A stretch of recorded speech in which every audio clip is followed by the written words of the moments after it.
என்ன ஒத்தையில நிக்க வச்சு போட்டான். ஒரு மகனாக பிறந்தாலும் மரியாதை செய்யாத பாவியடா.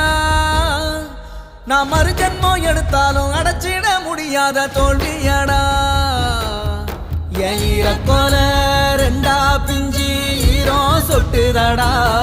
பூமி என்ன விட்டு தூரம் நின்னு வேகம் சுத்துதடா. யாரு கண்ணு பட்டோம் வீடு ரெண்டு பட்டு போச்சே. ஒரு மரியாதை குறையாத மனுஷங்க இப்போது வீதியில. ஒரு மரமாக வளர்ந்தாலும் கிளையாக பிரிஞ்சோமே பாதி